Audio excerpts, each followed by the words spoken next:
So again, today I'm going to read 48 Laws of Power, and from today we are going to read from Law 11. Learn to keep people dependent on you. Okay. Judgment. To maintain your independence, you must always be needed and wanted. The more you are relied on, the more freedom you have. Make people depend on you for their happiness and prosperity, and you have nothing to fear. Never teach them enough so that they can do without you. Never teach them enough so that they can do without you. Hey, wait a second. They cannot do or can do. Never teach them enough so that they can do without you. They can't do without you. I think that is the main thing. Keys to power. The ultimate power is the power to get people to do as you wish. When you can do this without having to force people or hurt them, when they willingly grant you what you desire, then your power is untouchable. The best way to achieve this position is to create a relationship of dependence. The master requires your services. He is weak or unable to function without you. You have enmeshed yourself in his work so deeply that doing away with you would bring him great difficulty, or at least would mean valuable time lost in training another to replace you. Once such a relationship is established, you have the upper hand, the leverage to make the master do as you wish. It is the classic case of the man behind the throne, the servant of the king who actually controls the king. The servant of the king who actually controls the king.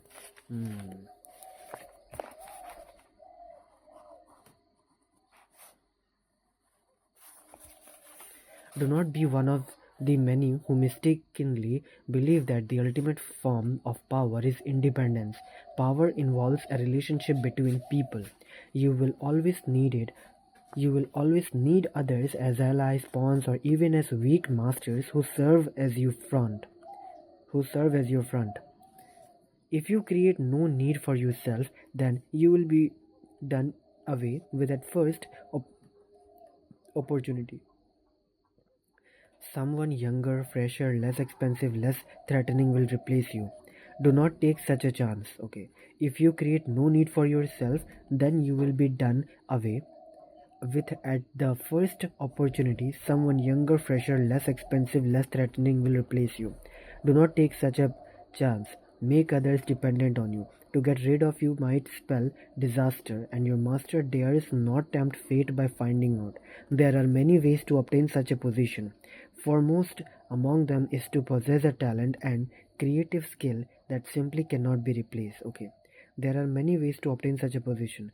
Foremost among them is to possess a talent and creative skill that simply cannot be replaced. Okay.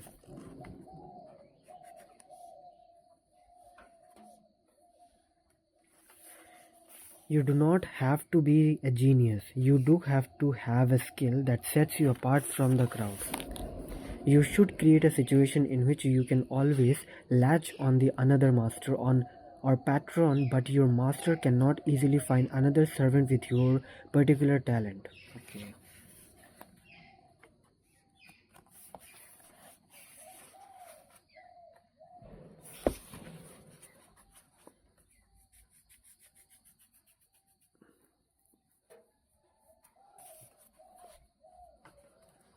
With a particular talent. And if in reality you are not actually indispensable, you must find a way to make it look as if you are. Having the appearance of specialized knowledge and skill leeway, gives you leeway in your ability to deceive those above you into think.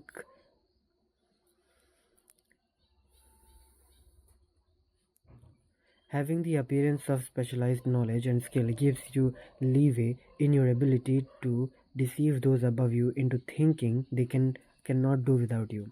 Henry Kissinger managed to survive the many blood settings that went on in the Nixon White House. Not because he was the best diplomat Nixon could find, there were other fine negotiators, and not because the two men got along so well, they did not.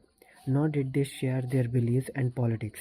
Kissinger survived because he entrenched himself in so many areas of the political structure that to do away with him would lead to chaos. He got himself involved in so many aspects and departments of the administration that his involvement became a card on his hand. Okay, I need to read this again to understand better. Kissinger survived because he entranced himself in so many areas of the political structure that to do away with him would lead to chaos. He got himself involved in so many aspects and dependents of the administration that his involvement became a card in his hand. It also made him many allies. If you can arrange such a position for yourself, getting rid of you becomes dangerous. All sorts of interdependencies will unravel. One last warning: do not imagine that your master's dependence on you will make him love you. In fact, he may resent and fear you. But as Machiavelli said, it is better to be feared than loved. Fear you can control, love never. Depending on an emotion as subtle and changeable as love or friendship will only make you insecure. Better to have others depend on you out of fear of the consequences of losing you than out of love of your company. This is important.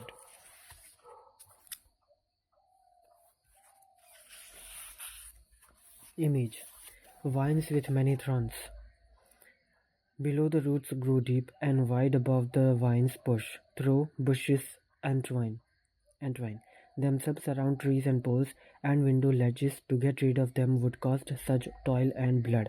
It is easier to let them climb. Authority: make people depend on you. More is to be gained from such dependence than courtesy. He who has slaked his thirst immediately turns his back on the well, no longer needing it. When dependence disappears, so does civility and decency, and then respect. The first lesson which experience should teach you is to keep hope alive but never satisfied.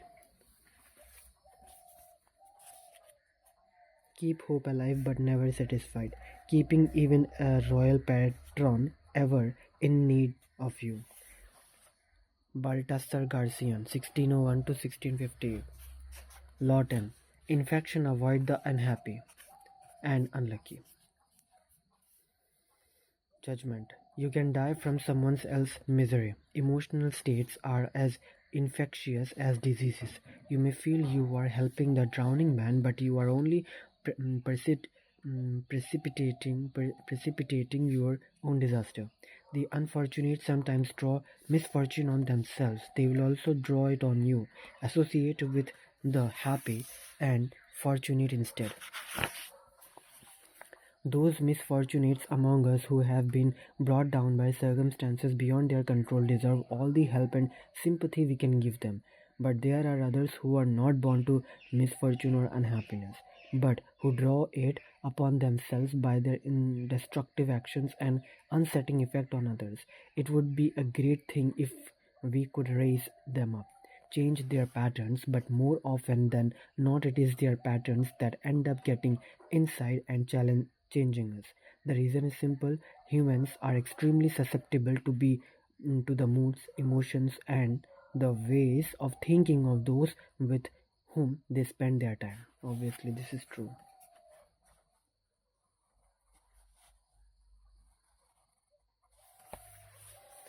Understand this. In the game of power, the people you associate with are critical. The risk of associating with infectors is that you will waste valuable time and energy trying to free yourself. Through a kind of guilt by association, you will also suffer in the eyes of others. Never underestimate the dangers of infection. And the infection is and the infection comes from the emotion. There are only one solution to infection: quarantine. The danger is that these infecting types often present themselves as victims, making it difficult at first to see their miseries as self inflicted. By the time you recognize the problem, it is often too late. How can you protect yourself against such insidious viruses? The answer lies in judging people on the effects they have on the world and not on the reasons they give for their problems. Okay, this is the answer.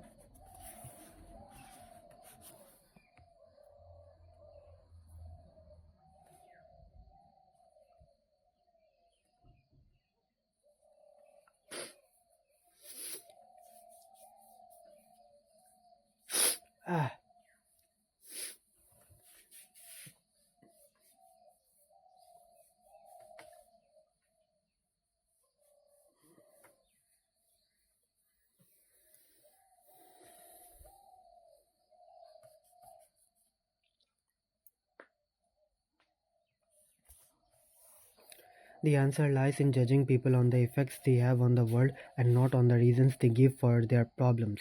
Infectors can be recognized by the misfortune they draw on themselves, their turbulent past, their long line of broken relationships, their unstable careers, and the very force of their character, which sweeps you up and makes you lose your reason. Be forwarded, be forewarned by these signs of an infector. Learn to see the discontent in their eye. Most important of all, do not take pity. Do not enmesh yourself in trying to help. Flee the infector's presence or suffer the consequences. So basically, we don't have to spend time with them because of their past. The other side of infection is equally valid and perhaps more readily understood. There are people who attract happiness to themselves by their good cheer, natural buoyancy, and intelligence. They are a source of pleasure, and you must associate with them to share in the prosperity they draw upon themselves. This applies to more than good cheer image, a virus unseen it, and success. All positive qualities can affect enters your pores without us. Talleyrand Talleyrand had many strange and warning spreading silently, intimidating traits, but most agreed that he and slowly before you are surpassed all Frenchmen in graciousness, aware of the infection, it has aristocratic charm and wit. Indeed, he came is deep inside you.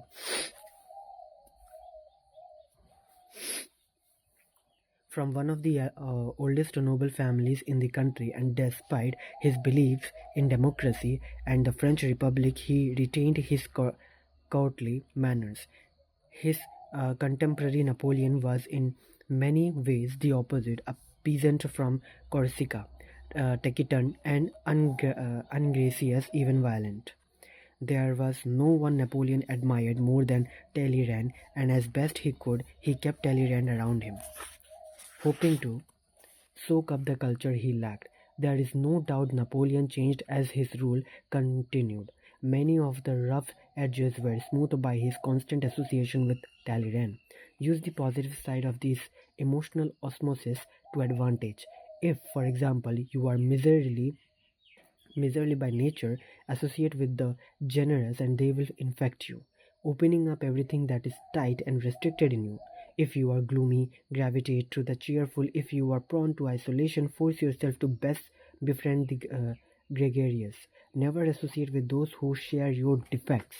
Okay, they will retain reinforce everything that holds you back. Okay, only create associations with positive affinities. Make this rule of life and you will benefit more than from all the therapy in the world. Okay, so basically what he's trying to say is, let's say if I lack something, what was he was saying, use the positive side of this emotional osmosis to advantage. For example, if you are miserly by nature, associate with the generous and they will infect you. Okay, if I'm miserable, then I have to surround myself with generous people, and their body will their qualities will affect me. Okay, opening up everything that is tight and restricted in you. If you are gloomy, gravitate to the cheerful. If you are prone to isolation, force yourself to befriend the gregarious. Never associate with those who share your defects. Never associate with those who share your defects. Okay, so if let's say I am a miserable person and I have a friend who is also is miserable, so I am negative, he is negative, so I must not stay with him because we are sharing the same traits. We must surround ourselves with the positive one. Okay, so that we can become just like them, because nobody wants to stay miserable all by their life. Only create associations with positive affinities. Make this rule a rule of life, and you will benefit more than from all the therapy in the world. Okay, got it. Authority. Recognize the fortunate so that you may choose their company, and the unfortunate so that you may choose their company, and unfortunate so that you may avoid them. Misfortune. Okay, there are so many things. recognize fortunate so that you may choose their company. Okay, and this is the first thing. And the unfortunate so that you may avoid them. Misfortune is usually the crime of folly, and among those who suffer from it, there is no malady more contagious. Never open your door to the least of misfortunes, for if you do, many others will follow in its train. Do not die of another's misery. Okay, do not die in another's misery. Now, Law 12.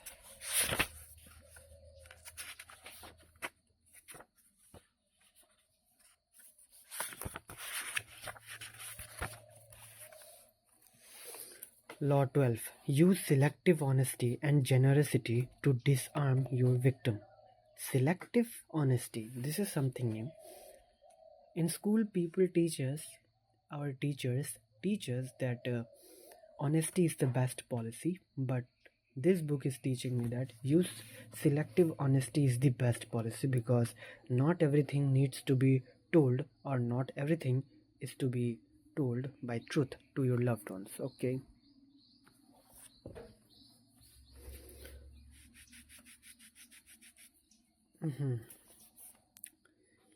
One sincere and honest move will cover our dozens of dishonest ones. Okay. One sincere and honest move will cover over dozens of dishonest ones. Open-hearted, open-hearted gestures of honesty and generosity bring down the ground of even the most suspicious people. Once your selective honesty opens a hole in their armor, you can deceive and manipulate them at will. A timely gift, a Trojan Trojan horse, will serve the same purpose. What the? So right now, what I have read the Law 10. What the heck, man? First I have read Law 11, then I have read Law 10.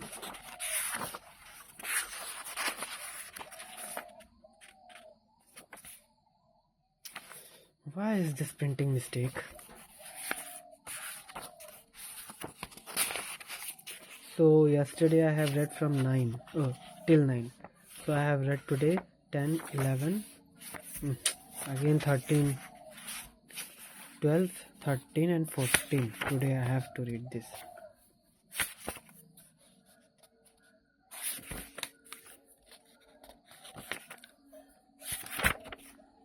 Okay, let's see. Can I read it or not? Use selective honesty and generosity to disarm your victim. One sincere and honest move will cover over dozens of dishonest ones. Open-hearted gestures of honesty and generosity bring down the guard of even the most suspicious people. Yeah, this is true. Once your selective honesty opens a hole in their armor, you can deceive and manipulate them at will. Okay, let's say we have a situation where my relatives is talking my relatives find out a secret of my life, and now what I'm going to do? First, I'm going to do selective honesty. Okay, I'm going to lie, then I'm going to use one selective honesty, one statement which is true, but in a very selective manner. I mean, the terms and conditions apply.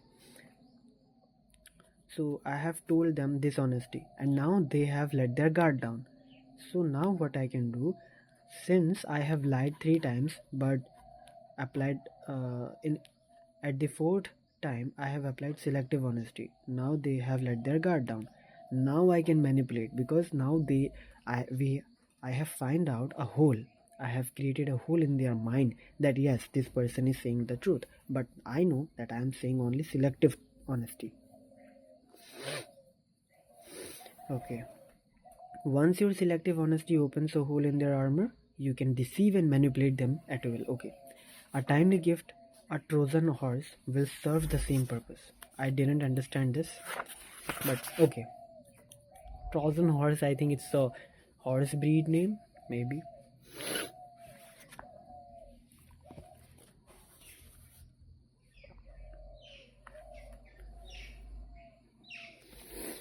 The essence of deception is distraction. Distracting the people you want to deceive gives you the time and space to do something they won't notice. Okay, come again. The essence of deception is distraction. Okay, deception and distraction. Okay. Distracting the people you want to deceive gives you the time and space to do something they won't notice. An act of kindness, generosity, or honesty. An act of kindness, generosity, or honesty is the most powerful form of distraction. Generosity, kindness, and honesty. Wow. An act an act of kindness, generosity, or honesty is the most powerful form of distraction because it disarms other people's suspicious. Okay. It turns them into children, eagerly lapping up any kind of affectionate gesture. In ancient China, this was called giving before you take. Okay. Like how this technique will work in real life. Let's read. Maybe I'll find some story. In ancient China, this was called giving before you take. The giving makes it hard for the other person to notice the taking. It is a device with infinite practical uses. Brazenly taking something from someone is dangerous, even for the powerful. Obviously, yes.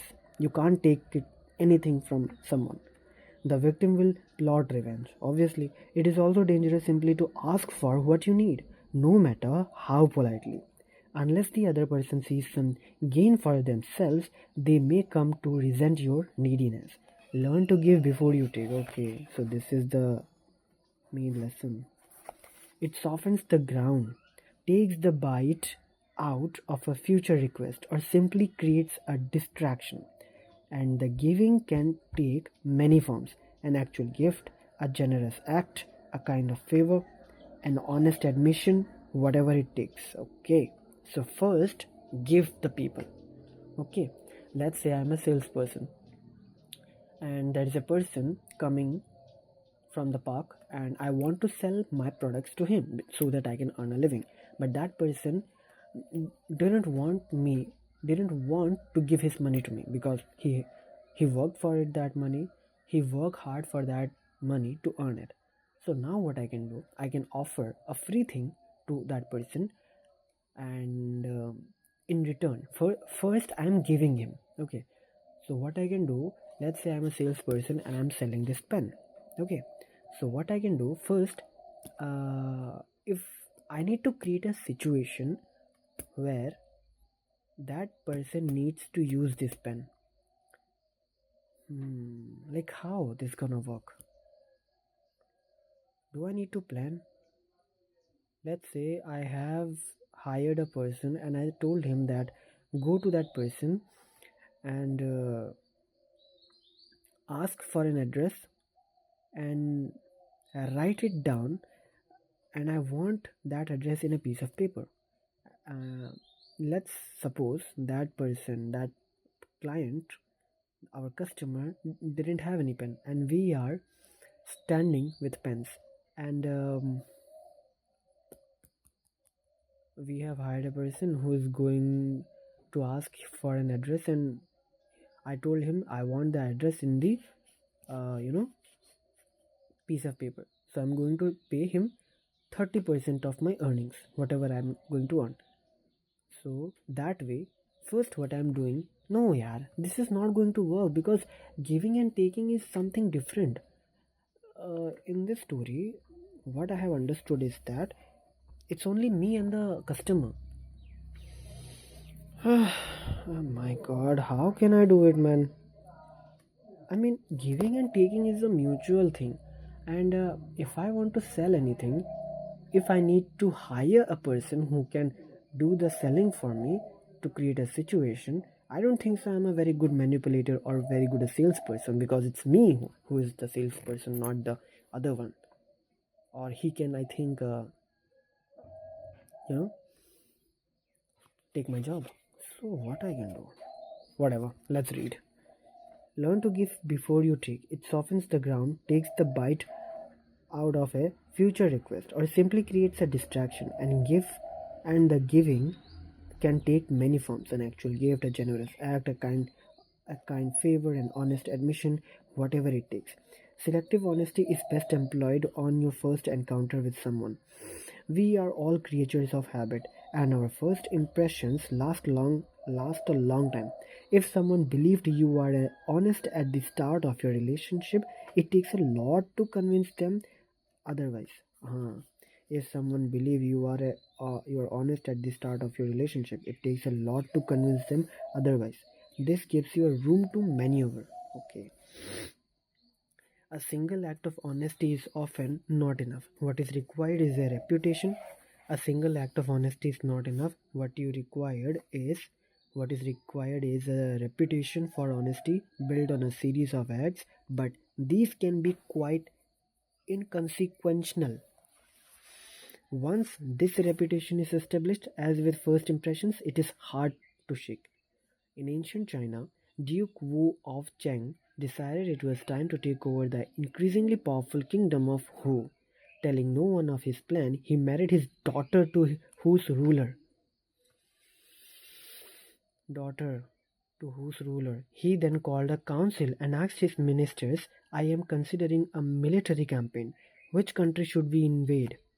As he had expected, one of his ministers replied, Who should be invaded? The Duke seemed angry and said, Who is a sister state now? Why do you suggest invading her? He had the minister executed for his impolitic remark. What the? The ruler of Wu heard about this, and considering other tokens of Wu's honesty and the marriage with his daughter, he took no precautions to defend himself from Cheng. A few weeks later, Cheng forces swept through Hu and took the country, never to relinquish it. Oh my God! He just to build the chaos, just to build trust and honesty. I mean, this guy, this Chinese guy, I mean the emperor who married whose daughter, he know that if now, I mean after marrying her daughter, if he attacks directly, then it is going to hurt her daughter's pride and maybe it can be a divorce. But first of all, he asked his, uh, you know, asked his ministers like which kingdom we should invade. One of his ministers said, let's invade whose kingdom. So now this is a chance where the news can go viral. Okay, the news is going to be spread big like this. Yes, the ministers, one of his ministers said, let's invade whose kingdom, but the person who is, you know, uh, who married our daughter, whose daughter, they, oh, why my English is so weak when it's come to explaining to myself. So basically, whose kingdom is not going to attack. There is a whose kingdom and there is a Wu's kingdom. Okay, so Wu married whose daughter. Now, Wu wants that kingdom, but he can't attack directly. So he played a mind game. He enforces. He did. He started a meeting. He start. He did a conference meeting with his ministers and asked them which state we should invade. One of his ministers said we should invade Hu, the ruler kingdom. Then the Wu's ruler, the person who has married Hu's daughter, said, No, how can we do that? They are our sister state now. And from then, in front of every single minister, he gave an order to execute this minister. And after executing, this news got viral and reached to the whose kingdom, whose ruler. Okay, Cheng. I don't know what's the name. And he thought like, yeah, that person thinks our state as a sister state. First thing, he executed one of his minister when he said invading our state, and third, he married my daughter according to the king. Now he let his guard down. So after a week, that person who married their uh, daughter, he attacked the kingdom and took the crown of the king. What a genius plan, no? I mean, they know if I go directly and attack with my force, they will lose. So they played a dirty mind game. Wow, man, wow. Okay, the ruler of Wu heard about this, and considering other tokens of Wu's honesty and the marriage with his daughter, he took no precautions to defend himself from Cheng. A few weeks later, Cheng's forces swept through Wu and took the country, never to relinquish it. Honesty is one of the best ways to disarm the worry, but it is not the only one. Any kind of noble, apparently selfless act will serve.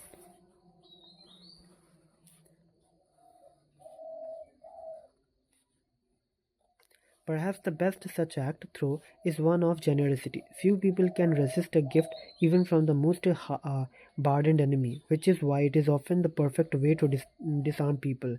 A gift brings out the child in us, instantly lowering our defenses. Yeah, if you give a gift to someone, it brings out the child in us, instantly lowering our defenses.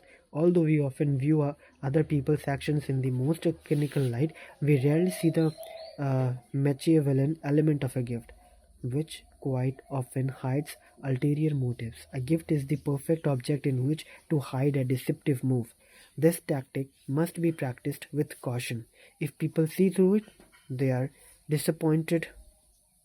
Feelings of gratitude and warmth will become the most violent hatred and distrust, unless you can make the gesture seem sincere and heartfelt. Do not play with fire, obviously. So do it very cautiously. If they find out that yes, this guy is playing tricks with me, then it is a very big problem. It will become the most violent hatred and distrust. Don't play with fire.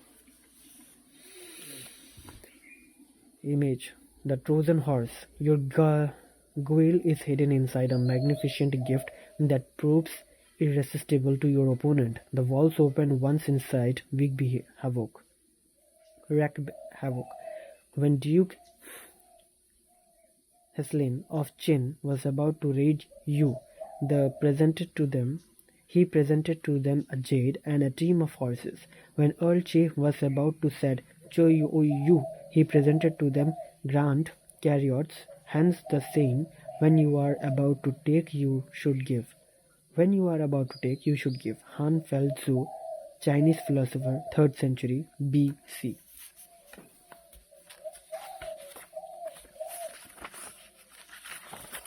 So I have read 12th,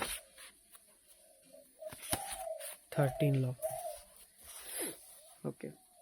Law 13. When asking for help, appeal to people's self-interest, never to their mercy or gratitude. Appeal to people's self-interest. Judgment. If you need to turn to an ally for help, do not bother to remind him of your past assistance and good deeds, okay? He will find a way to ignore you. Instead, uncover something in your request or in your alliance with him that will benefit him and emphasize it out of all proportion. He will respond enthusiastically when he sees something to be gained for himself. To be gained for himself, okay. If you save me, I'll give you 100 gold coins, or if you save me, I'll give you $100, something like that, because that is the most important thing to me. I mean, for the people. In your for power, you will constantly find yourself in the position of asking for help from those more powerful than you. There is an art to asking for help, an art that depends on your ability to understand the person you are dealing with and to not confuse your needs with theirs. Okay, this is a very good point actually. Most people never succeed at this because they are completely trapped in their own wants and desires. They start from the assumption that the people they are appealing to have a selfless interest in helping them. They talk as if their needs mattered to these people who probably couldn't care less. Sometimes they refer to a larger issues, a great cause or grand emotions such as a love and gratitude. They go for the big picture when simple, everyday realities would have such more appeal. What they do not realize is that even the most powerful person is locked inside needs of his own, and that if you make no appeal to his self interest, he merely sees you as desperate or at best a waste of time.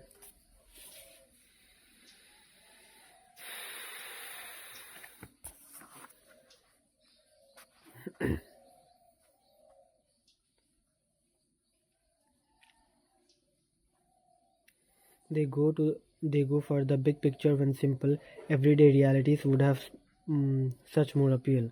What they do not realize is that even the most powerful person is locked inside needs of his own, and that if you make no appeal to his self interest, he merely sees you as desperate or at best a waste of time.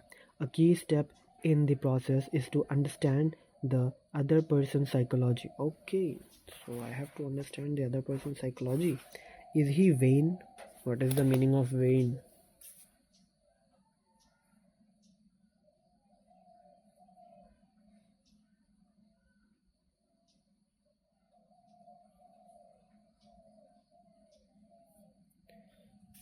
The spelling of vain is Mongols invaded, no? Is he Vain? Vain. Vain.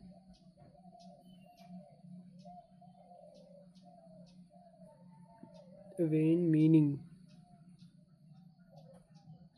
having or showing an excessively high opinion of one's appearance, abilities, or worth. Okay. Vain means showing excessive opinion of one's appearance. Okay. Is he concerned about his reputation or his social standing? Does he have enemies you could help him vanquish? Vanquish, okay. Vanquish. Is he simply motivated by money or power? So we have to ask this question to ourselves, or we need to think and do the research by our own.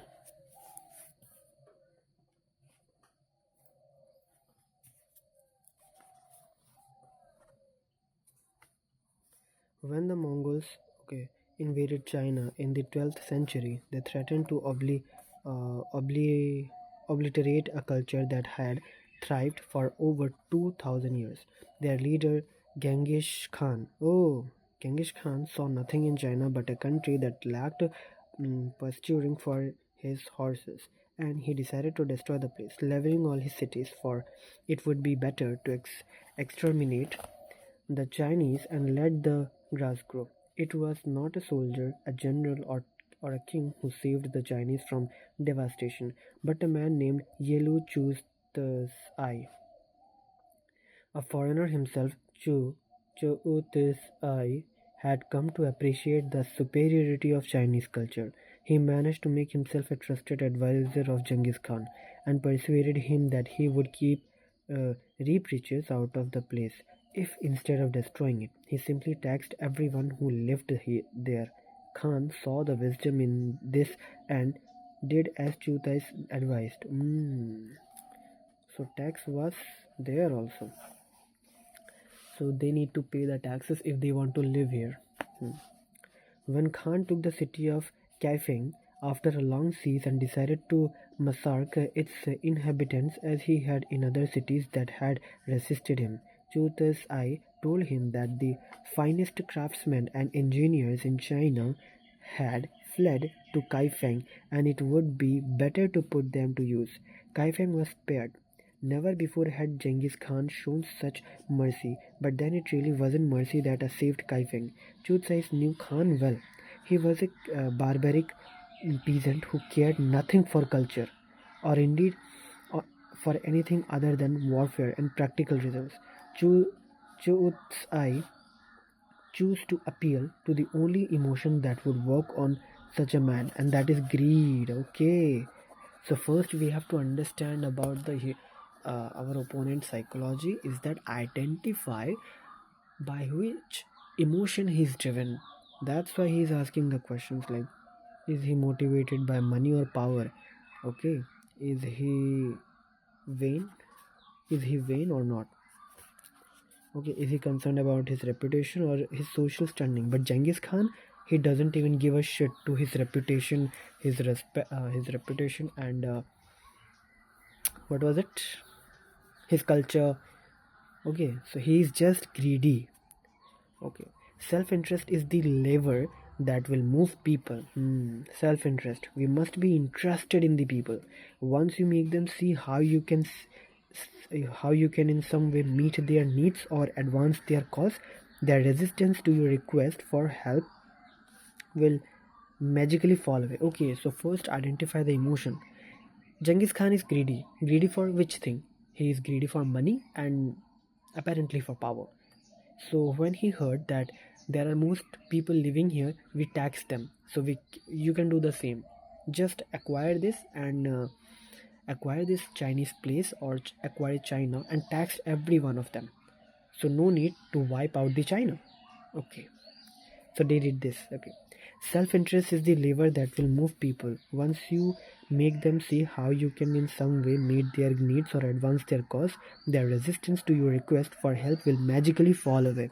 At each step on the way to acquiring power, you must train yourself to think your way inside the other person's mind. Okay. Again, it is like playing chess. While making your move, you must think like, if I make this move, the can the other person take my knight, bishop?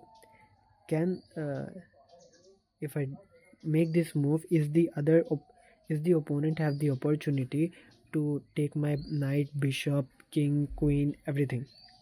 So, if I make this move, can he, I mean, is there any valuable thing? Am I giving him the, uh, am I setting a trap or I am getting into a trap? So it's like playing chess. We need to play from both sides to win. That's called, I think, checkmate. At each step on the way to acquiring power, you must train yourself to think your way inside the other person's mind, to see their needs and interests, to get rid of the screen of your own feelings that obscure the truth. Master this art, and there will be no limits to what you can accomplish. This is the very most important thing. Image. A cord that binds, the cord of mercy and gratitude, is threadbare and will break at the first shock. Do not throw such a lifeline. The cord of mutual self interest is woven of many fibers and cannot easily be severed. It will serve you well for years. Authority. The shortest and the best way to make your fortune is to let people see clearly that it is in their interest to promote yours. Okay. The shortest and best way to make your fortune is to let people see clearly that it is in their interest to promote yours. Let people see clearly that it is in their interest to promote yours. I think I need to think about it. Law 14.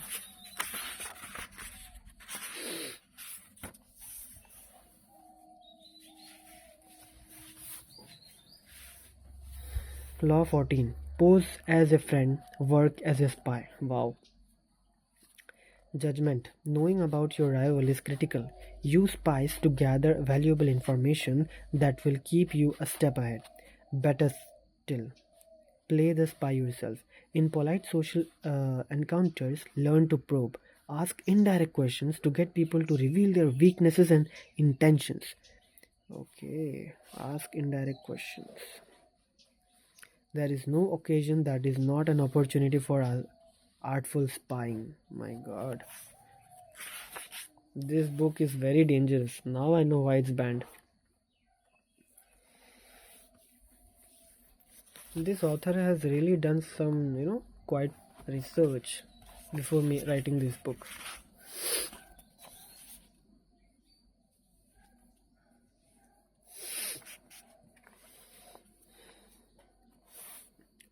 In the realm of power, your goal is a degree of control over future events. Part of the problem you face, then is that people won't tell you all their thoughts, emotions, and plans. Carefully controlling what they say, they often keep the most critical parts of their character hidden, their weaknesses, ulterior motives, obsessions. The result is that you cannot predict their moods and are constantly in the dark.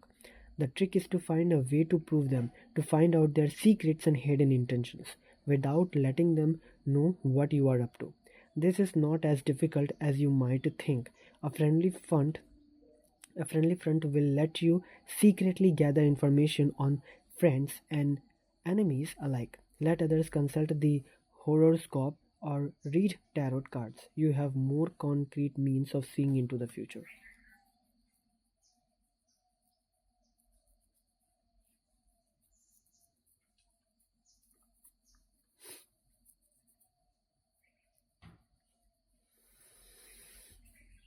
The most common way of spying is to use other people. The method is simple, powerful, but risky. That is the main thing. You will certainly gather information, but you have a little control over the people who are doing the work. Perhaps they will inaptly reveal your spying or even secretly turn against you. It is far better to be the spy yourself, to pose as a friend while secretly gathering information. So, this is a bit confusing for me. Okay, if this thing is risky, like, okay, let me be clear myself.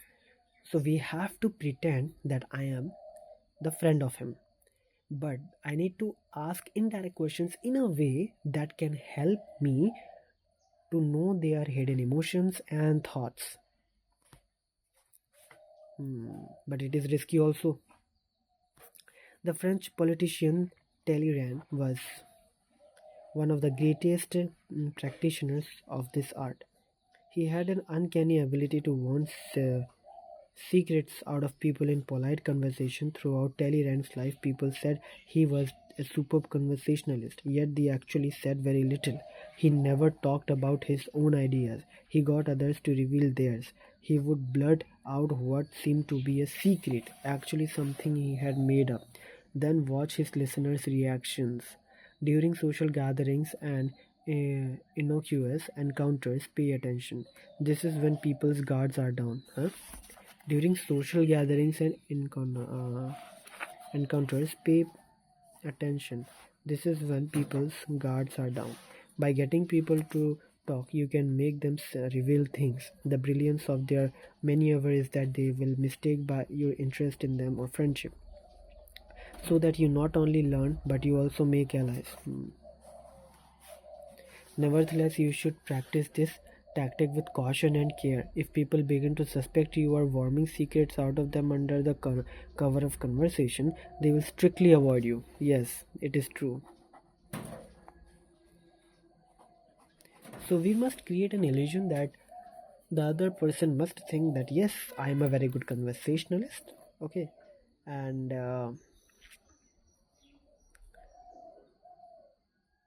yeah, he must reveal his secrets, but in a very cautious way. Okay. Emphasize friendly chatter, not valuable info. Emphasize friendly chatter, not valuable information. Your search for gems of information cannot be too obvious, or your probing questions will reveal more about yourself and your intentions than about the information you hope to find. So I have to find sensitive informations in a friendly chatter conversation.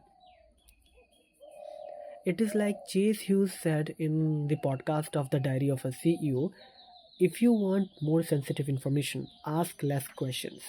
I think this is what he means. I mean, if we want some sensitive information from a person, then we must ask less questions and we must normalize asking flattering questions. You know, friendly chattering questions. Okay. A trick to try in spying comes from La Rochefoucauld, who wrote sincerity is found in a very few men and is often the cleverest of ruses. One is sincere in order to draw out the confidence and secrets of other.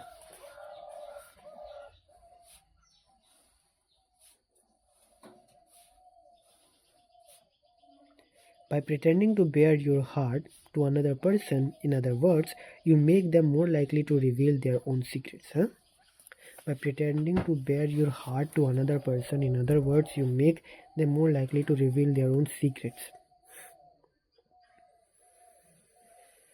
Give them a false confession and they will give you a real one. Another trick was identified by the philosopher Arthur Schopenhauer, who suggested vehemently contradicting people you are in a conversation with as a way of irritating them, stirring them up so that they lose some of the control over their words.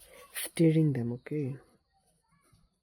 Stirring them means making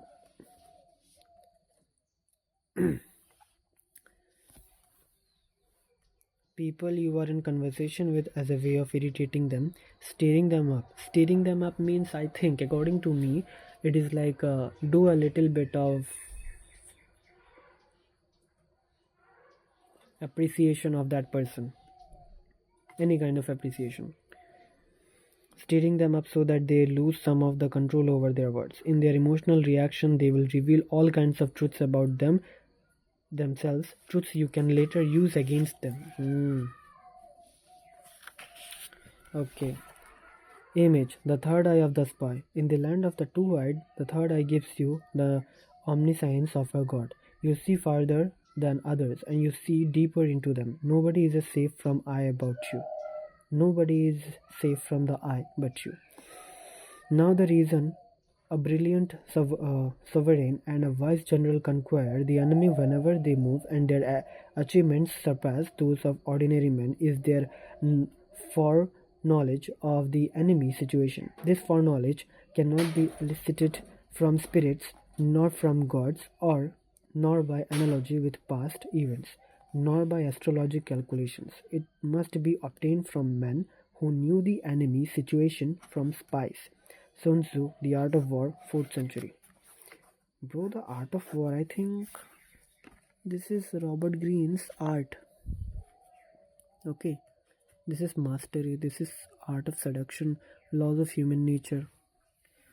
Actually, I think The Art of War was written by Sun Tzu. This foreknowledge cannot be elicited from spirits, nor from gods, nor by analogy with past events, nor by astrological calculations. It must be obtained from men who know the enemy situation from spies. Okay. So it is actually, you need to talk. You need to approach more people. The more you approach, the more connections you can build, and the more you can use these people, to get your job done. So that's it for today. This is the 48 Laws of Power. Today I have read from Law 10 to Law 14. Okay, see you in the next video. In the next video, we will start from Law 15.